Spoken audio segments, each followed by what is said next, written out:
Alors je sais ce que vous allez me dire, bah Alexandre, arrête parce qu'on peut plus te croire en fait, tes anecdotes, c'est pas vrai, tu mens, tu es mythomane Alexandre, tu as un vrai problème, va voir une psychologue parce que tu es schizophrène. Et moi je vous répondrais, bah écoutez, moi à la base je voulais aller à la pharmacie, rien à voir avec la situation actuelle. Du coup je me dis let's go to the pharmacie parce que j'ai des petits cernes au niveau du visage, et je me suis dit pourquoi pas prendre des vitamines parce que j'ai plus de force dans mon corps. Donc j'arrive à la pharmacie, je demande au pharmacien quelconque qu'on va appeler Fred, et bah Fred il me passe du coup des multivitamines. Je lui dis monsieur des multivitamines, il me passe des multivitamines, tout se passe bien entre Fred et moi, il y a vraiment un contact qui est normal entre un pharmacien et un client classique. Et après je me dis bah attends, pourquoi pas aussi acheter les médicaments que mon neurologue m'avait souscrit, que j'avais oublié d'acheter. Donc du coup, je lui donne l'ordonnance que j'avais pris par mail, je l'envoie par mail, le mec reçoit l'ordonnance, il récupère du coup les médicaments en question qui m'empêcheraient de, éventuellement, et j'espère pour l'amour du ciel éternel, de plus avoir de torsion testiculaire. Bref, après avoir pris tout ça, Fred me dit, et avec tout ça, et je réponds à Fred, des capotes, parce que j'ai appris il y a une semaine, moi, que les capotes étaient gratuites en pharmacie. Je sais pas pourquoi personne m'a dit que c'était gratuit, mais c'est gratuit. Alors je lui dis, bah écoute Fred, pour pas te mentir, moi j'ai appris qu'il y a une semaine que c'était gratuit, donc est-ce que je peux avoir des capotes gratuites? Et là, je m'attendais à que Fred ait toujours un contact normal entre un client et un pharmacien, et Fred a pété un câble, je sais pas trop pourquoi, mais Fred m'a dit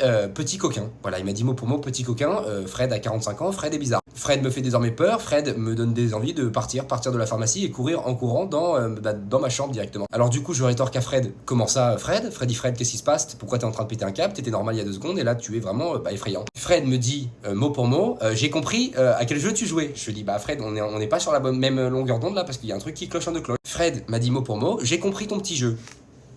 Les multivitamines pour avoir de l'endurance. Je me dis ok, étrange jus d'orange, à la base c'était juste pour ne plus avoir de cernicerne sur le visage. Il me dit le médicament pour la couille et les capotes. Et là je fais le rapprochement dans la tête, je me dis Fred est un détraqué sexuel, c'est évident, sur ça il n'y a pas de doute on the truth. Et je me dis en fait oui c'est vrai, je demande 3 éléments à un pharmacien qui ont tous les 3 un rapport avec le sexe.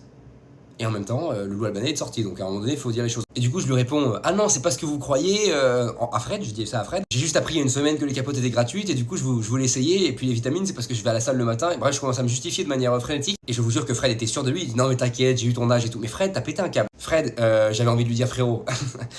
Si tu veux pas qu'on s'encule tous les deux dans la boutique et que vraiment je te mette une patate plein front, huracan, un sac à la pache, la poche, dans le foie directement, va falloir arrêter tes conneries et me laisser jeunement rentrer chez moi et pleurer après l'interaction lunaire que je viens d'avoir. Je pars de la pharmacie libre, je me dis putain c'est vrai que j'étais en prison il y a vraiment de ça 5 minutes. Et sur la route je croise Nicolas Sarkozy qui se fait arrêter par 40 flics. Rien que ça. Donc à la base je voulais pas faire de vidéo aujourd'hui, je me suis dit est-ce que je me remets de mes émotions et je pleure dans mon lit pendant au moins 45 minutes, ou alors je fais une vidéo et après les gens vont débattre sur est-ce que je suis un mythomane frénétique ou juste le fils d'Oussama Hamar.